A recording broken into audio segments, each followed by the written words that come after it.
Salut tout le monde, mon nom c'est Siavash. J'ai fait quelques vidéos il y a plusieurs mois sur DTube, des vidéos qui n'existent plus malheureusement. Et je reviens un peu vers vous parce que ça rebouge au niveau de Steam et de Steemit. Et je voulais vous présenter un peu les nouveautés de ce qui se trame un peu sur notre plateforme préférée. Et surtout, l'arrivée des jeux. En fait, il y a un jeu qui est arrivé il y a un peu plus d'un mois qui s'appelle Drug Wars et qui est en train de casser complètement la baraque. Alors c'est un jeu qui est arrivé, comme je vous ai dit, il y a un mois et demi, qui a réussi même à se hisser dans State of the Dapps.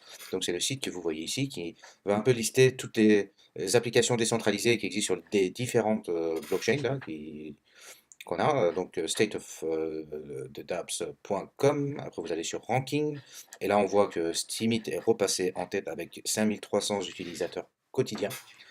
Sachant qu'il y a quasiment plus d'un million de comptes Steam qui existent.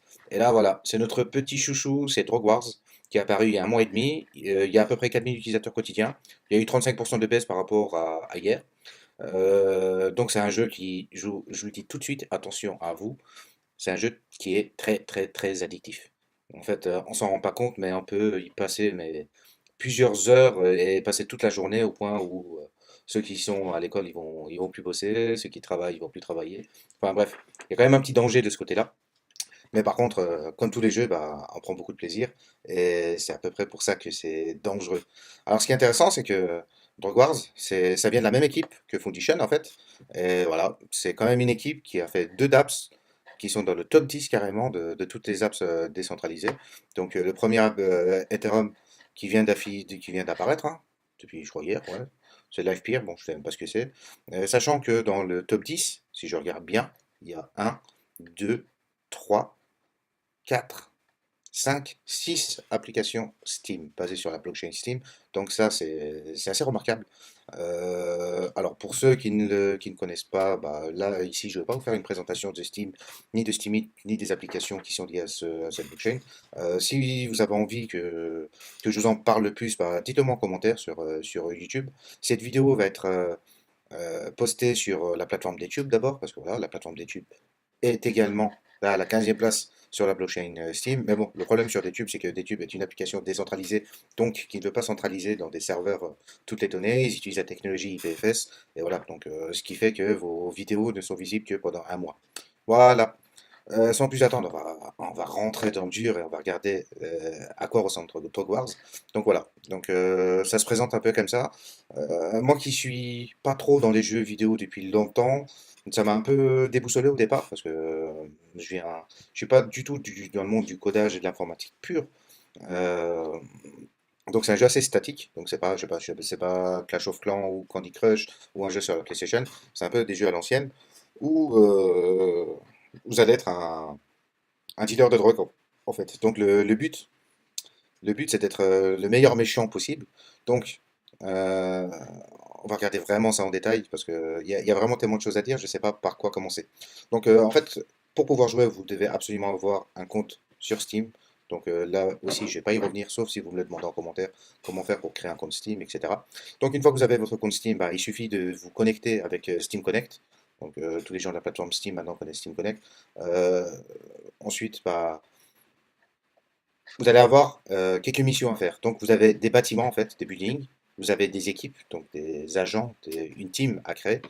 Il y a les battles. Et la dernière nouveauté, il va y avoir les gangs très bientôt, enfin c'est déjà le cas, les rewards. On va tout détailler ensemble pour que vous ayez une idée claire de comment jouer et même pour ceux qui sont déjà dedans, pour savoir comment faire quoi. Alors là, il y a un tableau de bord qui est assez rapide. Ici, là, on a vos Steam disponibles. Donc, si vous, sur votre compte Steam, vous avez, je ne sais pas, si vous avez 5000 Steam, vous aurez 5000 Steam. Si vous en avez zéro, là, ça va apparaître zéro. À côté de ça, par rapport à la production que je peux avoir liée à mes bâtiments, tous les jours, je vais avoir une rémunération de la part de Steam qui est de 0,293 Steam, là. Et après, il y a le Ice. Le Ice, ça veut dire c'est tout ce que moi, je vais coffrer par rapport à ma production. Par exemple, là, vous voyez que j'ai 2,31 kg de drogue qui ont été produits, si je veux. Voilà, 300 kilos, je vais pouvoir, merde, j'ai mis des zéros, voilà. Si je veux les investir, je peux les investir, et là, j'ai déjà investi 160 aujourd'hui, et là, je vais arriver à 163, et ça va m'augmenter le nombre de Steam qui vont m'être reversés dans les 24 heures qui viennent. Donc, c'est dans 10 heures, je vais les avoir, en fait. Là, vous avez votre production de drogue, votre production d'armes et vos productions d'alcool. Et ça, c'est lié au bâtiment que vous avez. À chaque fois, vous avez quatre types de bâtiments. Des bâtiments, on va dire, vos bureaux, vos bâtiments liés à la production de drogue, vos bâtiments liés à la production d'armes, vos bâtiments liés à la production d'alcool. Euh, le heat carter, donc le QG, vous êtes obligé de le upgrader au fur et à mesure parce que à un moment donné, vous allez être coincé, vous n'allez plus pouvoir augmenter les autres bâtiments. Et les autres, tout est expliqué de toute façon, je ne vais pas revenir en détail à chaque fois. Là, vous avez vos bâtiments de drogue. Sachez juste que votre ranking ici, par exemple, moi je suis 915e dans le jeu sur les 14 ou 13 ou 14 000 comptes qui existent. Je ne sais plus le nombre exact, moi je suis 915e, donc je suis pas non plus très bien placé, je suis pas non plus le dernier. Donc le ranking est lié à la production de drogue. Bah, je sais pas si ce bâtiment-là, j'ai besoin de 2600 de drogue, 5200 d'armes, 4600, 4016 de 4160 pardon, d'alcool pour pouvoir l'upgrader. Et bah, si je l'upgrade, bah, je vais monter un bon ranking et j'ai augmenté ma production de drogue. Par contre, on peut payer, chose que j'ai fait au départ. Je crois au départ, j'ai mis un peu une centaine de Steam pour pouvoir démarrer un peu plus vite parce que j'ai pris le jeu un peu tard. Donc voilà, à vous de voir.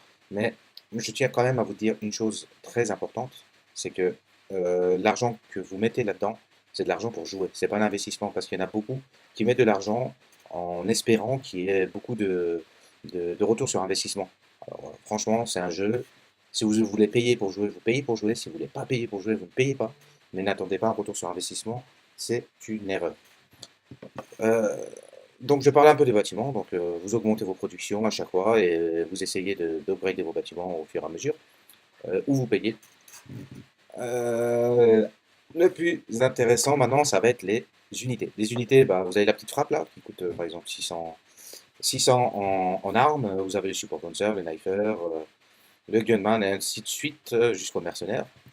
Et grâce à ça, on va pouvoir faire des battles. Par exemple, là, je viens de lancer un battle contre Monsieur de, de Beast et je lui ai envoyé deux bazookas, son bouncer. Voilà. Je suis à peu près sûr qu'il a rien sur son compte. Donc, à vous de voir.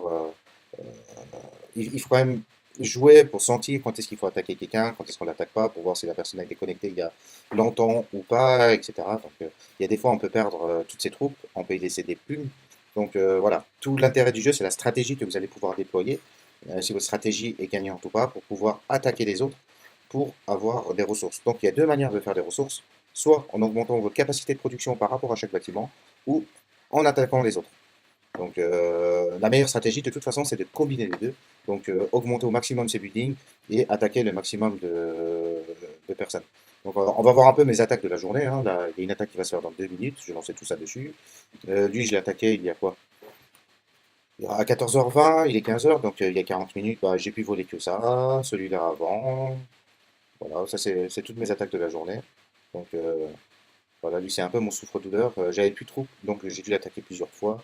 Elle aussi, la pauvre, en plus, elle est un peu mignonne, mais bon, ça n'empêche que je l'ai dépouillée soigneusement. Alors, là, vous avez le leaderboard avec une légende, Monsieur NGC, qui a une production défiant toute concurrence. Alors, lui, voilà, quoi. Il doit se faire 4-5 Steam par jour. Alors, je sais pas combien de milliers de Steam il a mis dedans, mais il doit être très riche et il doit vouloir être absolument numéro un. Donc, je pense que vous n'allez pas pouvoir lutter. Celui qui va arriver à le détrôner, il n'est pas né, ou il n'a pas assez de ressources. Donc, c'est un peu cheaté, comme un peu tous les jeux. Je ne sais pas si vous avez joué à des jeux comme Clash of Clans. Ben voilà, hein. Quand vous jouez avec des Saoudiens ou des Émiratis qui ont des ressources infinies et qui achètent tout dès que ça sort, ben, vous ferez jamais mieux qu'eux, mais en même temps, je ne sais pas s'ils prennent autant de plaisir que moi, par exemple, à dépouiller les autres, à attaquer en bande, etc., pour se faire le maximum de blé. Grande nouveauté, il y a les gangs qui viennent d'être créés, et ça date d'aujourd'hui.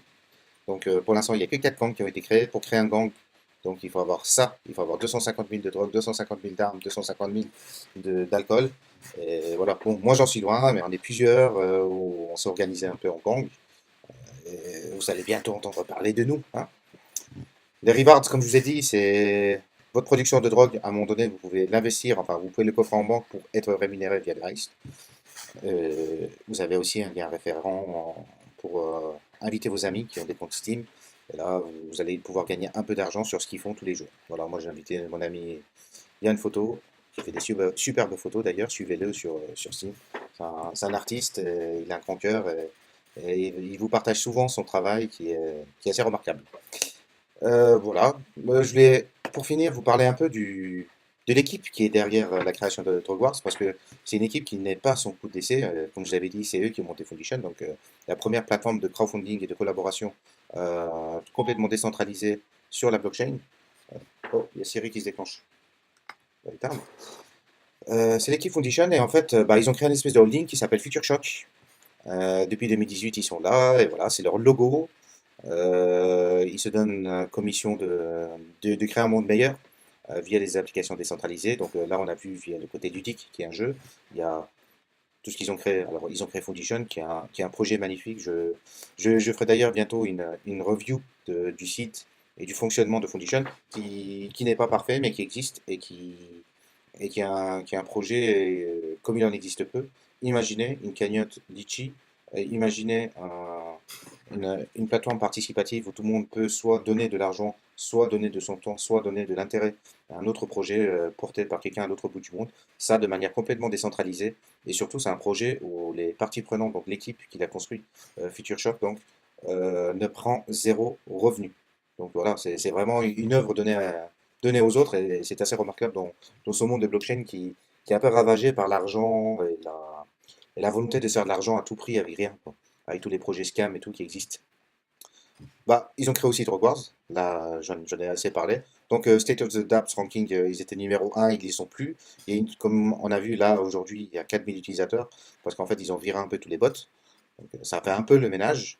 Ils ont participé à la création de SteamStem.io. Alors ça, c'est une plateforme pour toutes les personnes qui aiment les publications scientifiques d'avant-garde, etc. C'est vraiment une plateforme à visiter, mais bon, je vous en parlerai, je pense, dans un post prochainement. Il y a Tilki que je connais pas bien, donc je vais pas vous en parler, quoi.